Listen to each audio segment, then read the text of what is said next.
essa daqui pode ser uma das lentes mais subestimadas do sistema da Sony.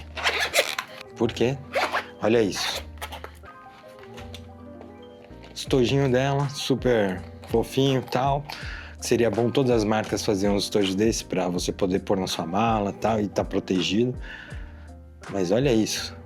Uma lente 18mm, grande angular, desse tamanho. Ela pesa praticamente nada e custa muito menos do que todas as concorrentes que tem existente na época que ela lançou, provavelmente até hoje. E ainda assim ela consegue entregar uma qualidade de imagem que me surpreendeu, tanto na foto como no vídeo. Mas a questão é, será que ela é boa mesmo? Será que ela serve para seu vlog diário, para os seus vídeos de mídia social, Instagram, YouTube, seja qual for a mídia?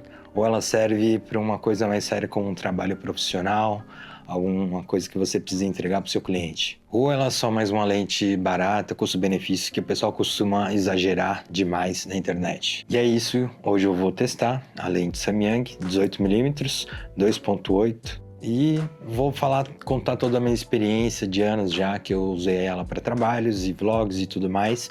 Falar o lado positivo, o lado negativo. Esse não é um vídeo que é patrocinado pela marca Samyang ou Rokinon, então vou te contar e mostrar qual que é a real dessa lente e o que ela pode te entregar.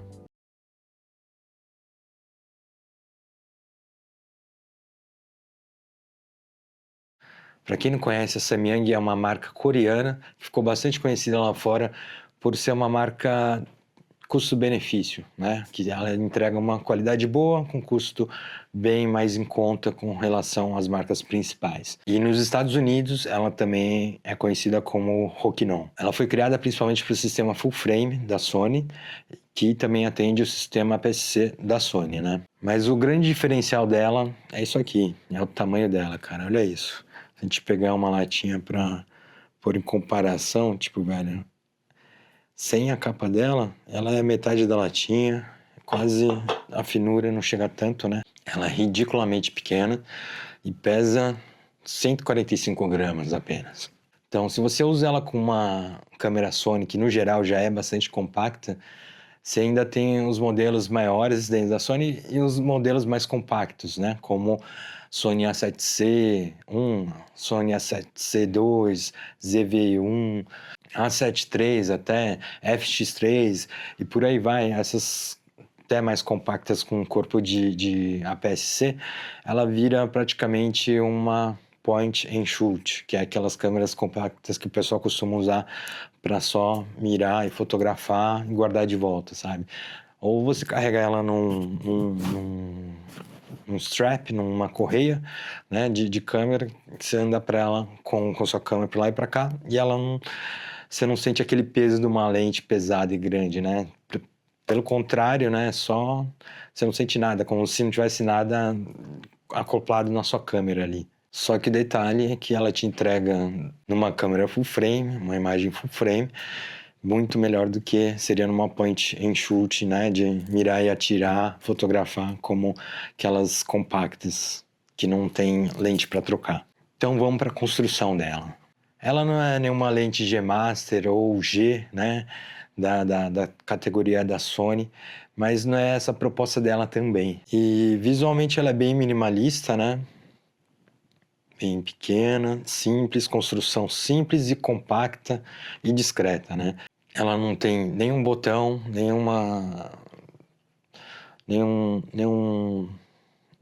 nenhuma pecinha aqui para mudar para manual ou automático, né, no foco. Ela tem apenas ela tem apenas esse anel de foco que é bem suave, mas você pode ouvir. Não é a coisa tipo mais deliciosa do mundo que em lentes, né, de ficar girando. É simples, funciona e nunca me deu algum trabalho. Então, nesse sentido, você pode ver aqui até o material dela não é muito resistente. Esse parasol é um plástico que não é muito duro, mas ele faz o papel dele, né? faz o que promete. Então ela não tem objetivo e não é para ser comparada com uma G Master, né?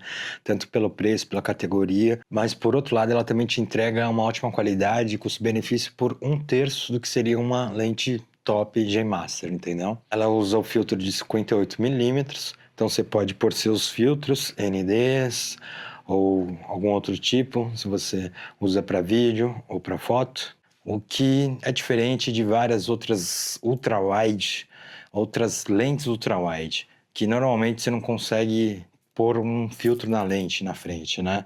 E isso, né, na época que ela foi lançada, não tinha muitas opções. E as outras opções eu posso mostrar aí na tela, era tudo maior, né? E às vezes não tinha possibilidade de você pôr um filtro na frente, por causa da construção dela, que é diferente nessa lente aqui, né? Ela consegue ser compacta, que é um absurdo de compacta para a função dela, que é ultra-wide. E isso é top, excelente para vídeo, né? Você precisa pôr sempre o seu filtro ND ali para controlar a exposição e tudo mais, ou outros filtros, aqui você consegue com ela. E na época que ela foi lançada, não tinha muitas outras opções ainda de lentes tão compactas como essas dessa série, né? Porque essa aqui também não é a primeira versão de lente da Samyang Rokinon. Já é uma, digamos assim, segunda ou terceira versão que eles começaram a fazer. E, queira ou não, eu acho que eles foram pioneiros nessa compactação, de fazer uma lente tão pequena para umas câmeras menores, mais leves, como os da Sony. E na época nem a Sony tinha uma lente tão pequena como essa, né? Outras marcas, terceiras partes também depois foram aparecendo e depois a Sony também apareceu com uma outra que agora seria, por exemplo, um equivalente a 16mm f1.8, tipo, que é bem compacta também, mas não é tanto, porque essa daqui é 2.8, então ela consegue ser mais compacta ainda do que aquela 1.8 16mm. E é aqui que ela me surpreendeu bastante, sabe? Porque eu não esperava como é uma lente de terceira parte e tal, não é uma oficial da marca, tudo mais. Ela pode ter problema no autofoco, pode entregar uma qualidade ruim, mas me surpreendeu, cara. O autofoco dela funciona tranquilo, não é tipo, o autofoco mais rápido do mundo e tal, mas às vezes é tão bom quanto as primeiras lentes da Sony mais antigas, sabe? O sistema dela tem um sistema de foco que não lembro se é ST linear, depois eu deixo aqui na tela escrito, essas partes específicas nerds que eu não lembro e eu não anotei, mas depois eu passo para vocês. Mas é bom o suficiente para você poder confiar no autofoco e ter segurança que ele vai estar onde você programou ele para estar. Ela não tenta ser a melhor lente ultra-wide, ela tenta ser o que ela é. Ela tenta ser prática, ela tenta ser leve, compacta e acessível. E ela tenta entregar uma qualidade muito acima do esperado. E, sinceramente, eu acredito que ela entrega. Mas isso daí também é questão de gosto e personalidade, visão de cada um. Eu já vi muitos outros reviews gringos de pessoas que falam mal dessa lente, né? Reviews nacionais eu não assisti muito, a maioria fala ok e bem, né? Agora, muitos outros gringos que eles fazem comparação com umas top de linha, tipo Zeiss 18mm, que não tem comparação, né? Que é muito melhor. Eles falam que falta muita coisa nela e no caso eu não acho que falta muita coisa nela. Talvez falta um pouquinho para ela chegar num nível que ele espera, que as pessoas esperam de uma lente premium, sabe? Mas eu acredito que ela faz tudo que ela promete. Então vamos falar da nitidez dela. E essa foi uma das partes que mais me impressionou no quesito que eu não senti ela faltar nitidez para nenhuma outra lente que eu tenha da Sony oficial. Não senti um degrau de, não, tá muito menos nítido, né? Simplesmente ok.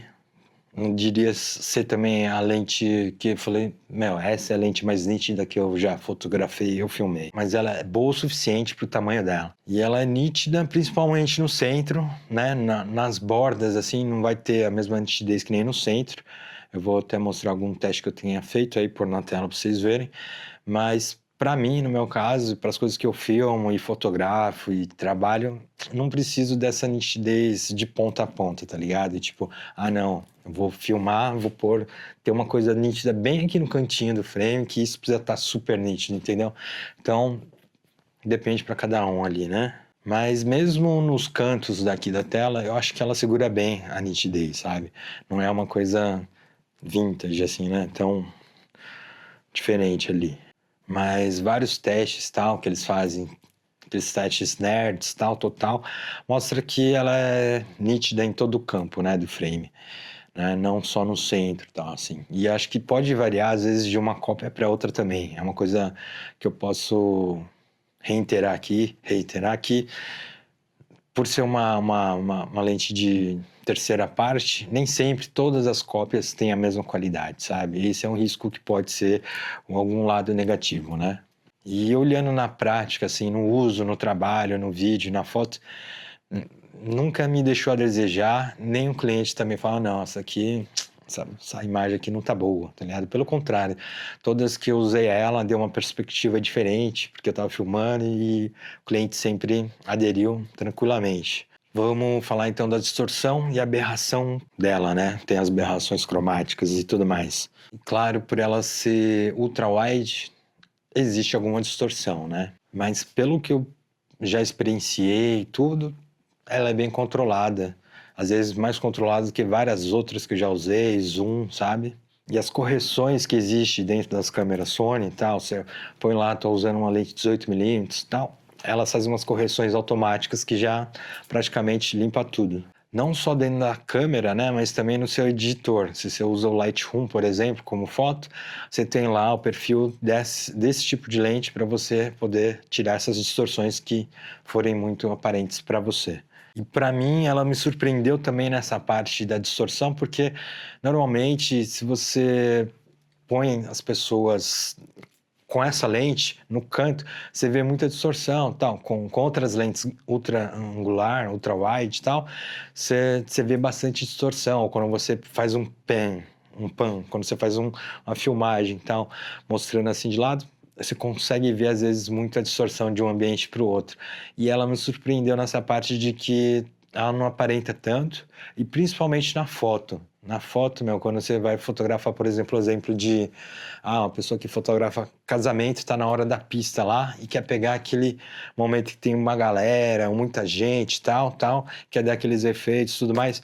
Meu, eu achei super interessante porque ela consegue manter a proporção dos rostos das pessoas, sabe? Normalmente quando você muda, assim, o seu range focal, você vê muita diferença, né? Tipo, na distorção do rosto e tudo mais, dependendo do ângulo que você tira a foto ali, né? Então, para mim, achei bem legal esse efeito na foto dela, que você pode chegar bem perto e ter uma galera, não tão perto assim de chegar com o nariz, mas você pode chegar mais perto como se fosse fotografar com uma lente 35mm. E aí você consegue entregar uma galera bem grande, né? Um grupo bem grande, um espaço bem grande com um super grande angular dela, né? E mantendo a proporção do rosto tal, do corpo das pessoas. Então, eu já tive bastante clientes que me elogiaram as fotos com esse tipo de lente, né? Então, é só uma informação a mais. Agora, vamos falar do autofoco, né? Falando mais especificamente do autofoco. O autofoco, para mim, na minha experiência, foi rápido, foi silencioso. Você não consegue ouvir ele fazendo os barulhos de procurando, sabe? O foco, tipo, suave e tranquilo. Para fotografia, eu não tive nenhuma dificuldade, não tive nenhum problema com autofoco também. Para vídeo, pode dependendo da sua câmera, né? Dependendo do corpo da sua câmera, pode ter algum problema, se é uma mais antiga e tal, problema, não digo assim, pode não ser tão rápido, né? Dependendo do corpo da sua câmera. Eu usei ela principalmente com a Sony A7 III, que já é um modelo antigo, né? Que hoje a gente já está na 7.5, por exemplo. Mas usei também ela com uma mais nova, com a ZV-E1, que é um modelo mais novo, e também nas duas eu não tive nenhum problema com autofoco, no vídeo nem na fotografia. E depende também porque tem alguns usuários que eu já vi, alguns reviews de algumas pessoas que tiveram problema com autofoco, né? No vídeo e tal, principalmente, de ele ficar aquela coisa que eles chamam de hunting, que é tipo procurando foco até achar ele, né? E o que eu diria é para você sempre usar sua lente, seja lá o equipamento, a câmera, o equipamento, a câmera ou a lente, sempre tá com um firmware atualizado, né? O update dele sempre em dia. Você pode procurar isso no site deles para verificar. E com esse firmware update atualizado, eu nunca tive nenhum problema até onde eu atualizei. E aqui a gente entra num outro ponto que talvez seja o ponto negativo, que é para você fazer o firmware update dela, você precisa comprar um dock, que eu vou pôr aí na tela, que eu não tenho mais, eu tive, depois passei adiante, atualizei ela e outras lentes que eu tinha da Samyang, passei adiante e vendi, né? Tipo, até falei pra galera, porra, alguém podia alugar ou fazer uma parada dessa pra galera não ter que ficar comprando, porque o dock em si custava, sei lá, uns 500, 400 a 500 reais, tá ligado? Então, também, né, tem essa que é um ponto negativo. Você sempre vai precisar desse dock para poder fazer a atualização das suas lentes dessa marca nesse estilo, né? Talvez as mais atuais da Rokinon Samyang não tenha que usar o dock, mas essas dessa época precisam usar o dock para poder fazer a atualização. Em baixa iluminação, né? Pouca luz, como que ela funciona? Então, f2.8 não é a lente mais rápida, mais clara, tal, de abertura ali, mas para vídeo, lifestyle, vlog, viagem, ela atende tranquilamente. Agora, se você quer investir mais na fotografia astro e tal, né? Fotografia do céu, aquela coisa das estrelas, mais pesado mesmo, aí talvez seria melhor pensar em outras alternativas por ela não ser tão clara. Talvez você queira uma de 1.8, né? Mas, como eu disse aqui, eu vou te apresentar o lado que eu achei positivo e o lado negativo, e agora chegamos no lado negativo, né? Já mostrei alguns pontos negativos durante, e agora eu vou mostrar os mais concentrados aqui. Um ponto a desejar, o que não é tão bom, que ela não é estabilizada. Muitas lentes para Sony não são estabilizadas hoje em dia, então não é uma novidade. Então, com isso, né, se você vai fazer uma filmagem andando, vlog e tal, pá, estilo vlog mesmo, clássico, e aí você vai ter um pouquinho de dificuldade, porque ela vai ter um pouco da falta da estabilização dela, seu frame vai tremer, mas você pode usar nas câmeras Sony a estabilização dinâmica ou ativa, que vai cropar um pouco, vai passar de 18mm para 20mm talvez, dependendo do crop que você der, a estabilização que você puser, e vai estar suave.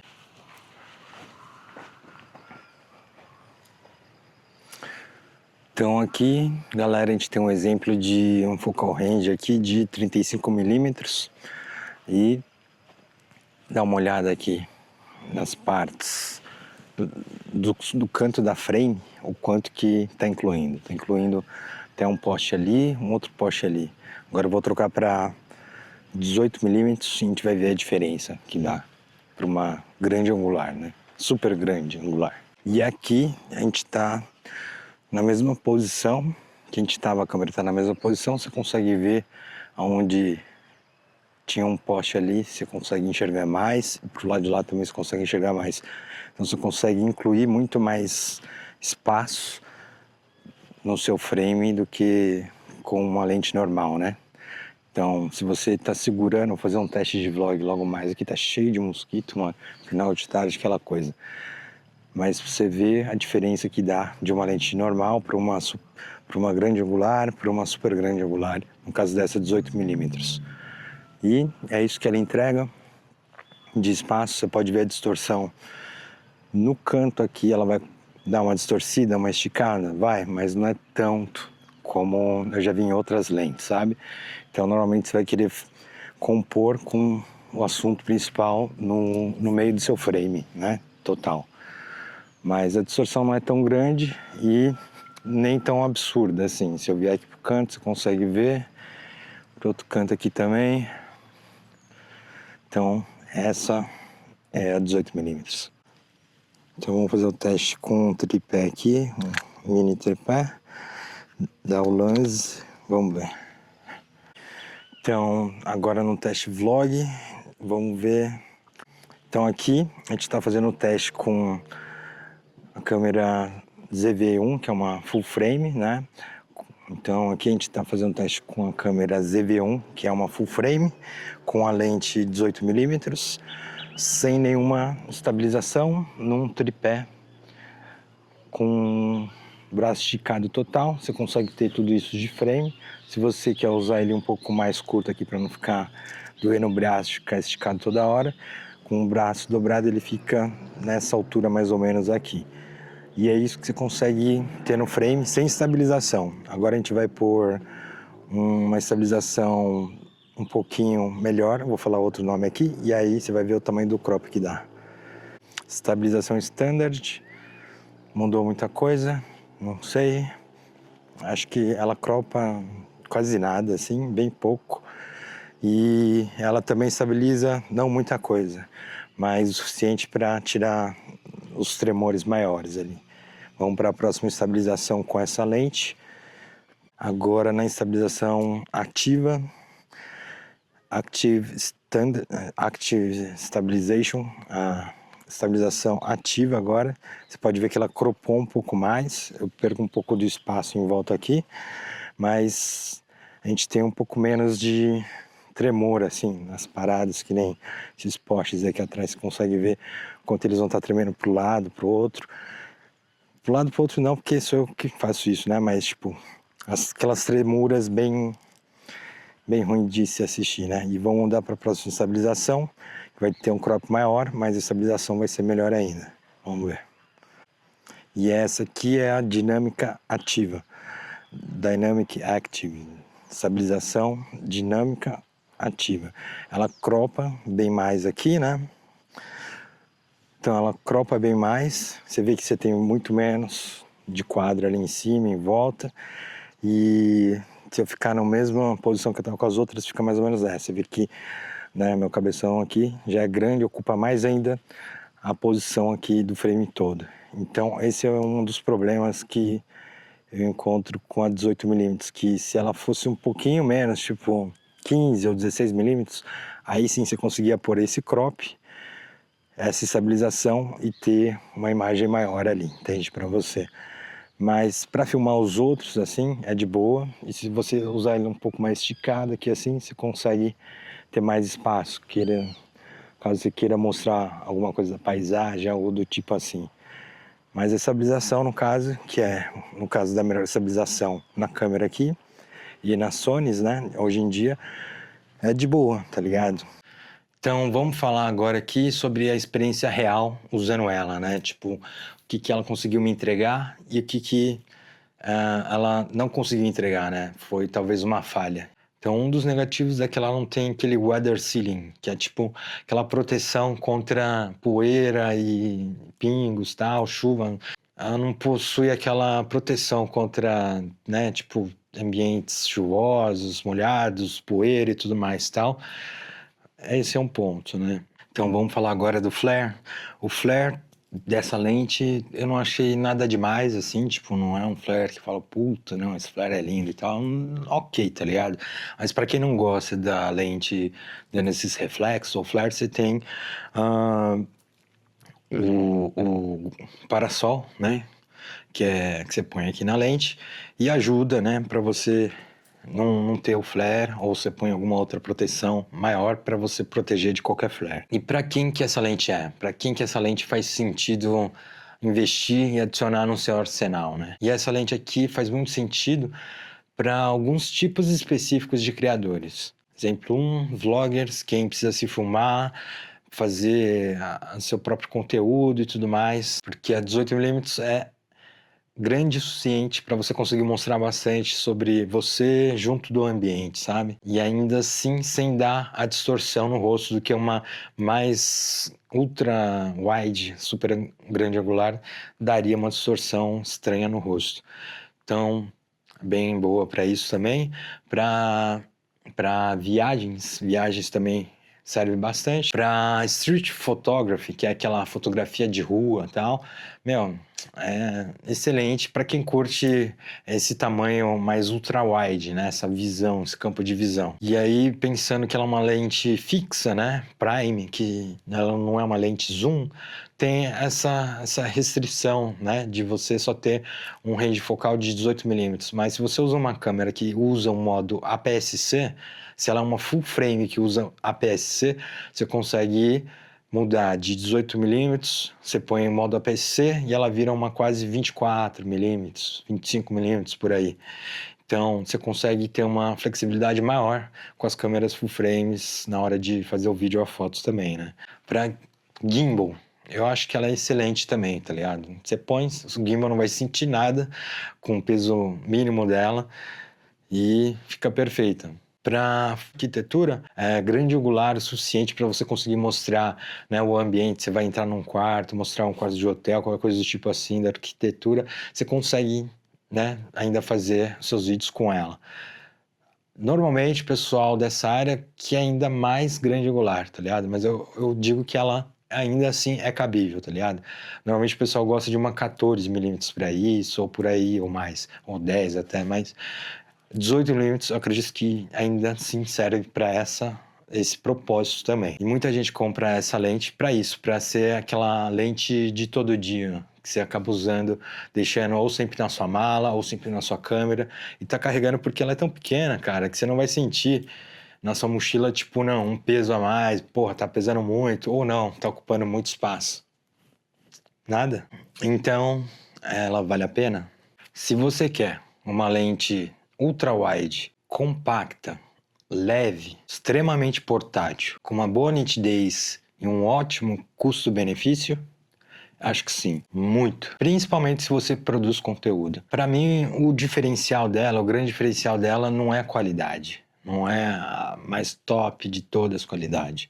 E sim, é o fato dela fazer você querer levar ela sempre com você. Por ela ser tão pequena, tão leve, tão compacta, não faz diferença nenhuma na sua bag, na sua bolsa, na sua mochila, pelo tamanho dela. E vai estar ali pronto para você usar independente da situação. Agora me conta aqui nos comentários para que você usaria essa lente. Você usaria ela mais para foto ou para fazer uns vídeos? E se você quiser mais reviews cinematográficos assim, já deixa o like, se inscreve, porque vai ter muito mais conteúdo aqui de audiovisual, foto e vídeo. Então, lembrete final, essa lente aqui então, para mim, finalizando, ela é uma das lentes mais subestimadas, com o melhor custo-benefício que você pode ter para suas câmeras Sony. E se tivesse para outras marcas, com certeza também faria sucesso nas outras marcas. Não é a mais top de linha, mas é a lente que também, se você tá fazendo um vlog ou fazendo uma coisa na correria, se deixa cair ou quebrar, ela não vai fazer tanta diferença porque ela não é tão cara assim. Você pode comprar outra, dependendo do trabalho que você está fazendo, você já vai receber o dinheiro mesmo, entende? E outro detalhe, experiências que eu tive com ela de deixar cair sem querer. Eu estou fazendo um trabalho, sem querer escorrega a câmera. Já caiu uma vez quando eu estava fotografando e fazendo vídeo com ela. E ela tava com um flash em cima ainda também. Escorregou da minha mão, caiu com tudo. Não sei se caiu batendo a parte dela, acho que bateu a parte da câmera. Mas só de ela ter caído, rolado e ficado no chão, e a lente não ter tido nenhum risco, nem nada de nada, e funciona perfeitamente, me deixou mais ainda abismado, sabe? De boca aberta, com uma lente dessa, de plástico fantástico, pode resistir e te entregar uma boa qualidade nesse nível, né? Tenho vários trabalhos que eu fiz para cinematográficos, de vídeos, para comerciais, para marcas utilizando ela e sempre entregou um bom resultado. É isso aí, fica ligado, se inscreve, deixa o like, dá o hype e a gente se vê na próxima. Valeu!